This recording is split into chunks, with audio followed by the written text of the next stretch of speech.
All right, guys, so this is the continuation of today's lesson. Just really quick, let's review. If you have the less than or the greater than symbol that don't have the line at the bottom, these are going to be dashed lines.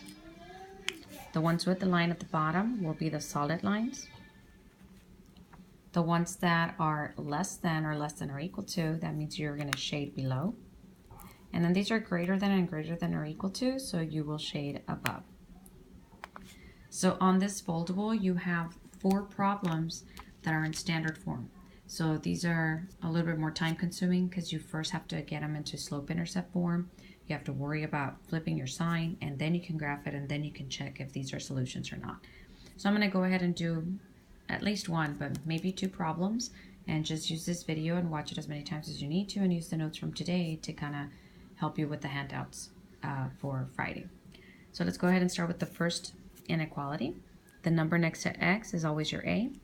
Number including the sign next to y is your b, and this is your c. Remember, to find slope, you need to use the negative a over b. And to find your y-intercept, you need to use c over b. So plug in your numbers. If a is a 2, plugging it in here is going to make it a negative 2 over 1. Negative 2 divided by 1 is just simply negative 2. Then find your y-intercept. C is a negative 1 divided by a positive 1. Well, that's negative 1. So my inequality is going to look like this. Y, and then I have to go and look at b. Is it negative? No. So then I'm going to keep my sign, put my slope next to x, and then my y-intercept. So there's the first one. So before I even start doing the same to the second one, I'm going to graph it. Remember how you graph? You always graph the y-intercept first. So that's negative 1. This is your slope, negative 2 over 1. So that means you're going to drop 2, and then 1 is positive, so you go to the right. Drop 2, 1 to the right. The opposite of down and right is up and left. Up 2, 1 left. Up 2, 1 left. This has the line at the bottom, so we're going to use a solid line. It is the less than symbol, so I'm going to go ahead and shade below. Remember how you figure out where below is. You stand on your y-intercept, below. So all of this is below. So just get a highlighter, shade the bottom. Okay. So now you do the same for the second inequality.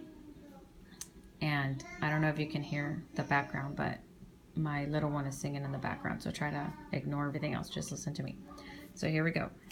This is A, negative 1 is B, and this is C. So we're going to do the same. The opposite of A would be negative 1 over negative 1, and that's positive 1.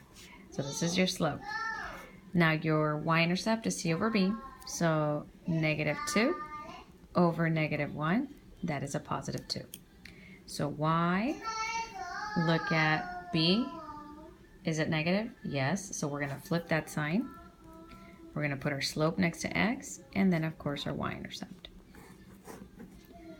Graph that. So up to the 2 on the y-axis. Your slope is 1 over 1. They're both positive, so up 1, right 1, up 1, right 1, up 1, right 1. And do the same the other way. So instead of upright, down and left. Down and left, down and left, down and left, and so on. This is going to be also a solid line. So there it is. And it's the less than, so you're going to shade below. So here's your y-intercept, below is all of this. So I'm going to get a different highlighter. I'm going to outline my line and then just go all the way down right here.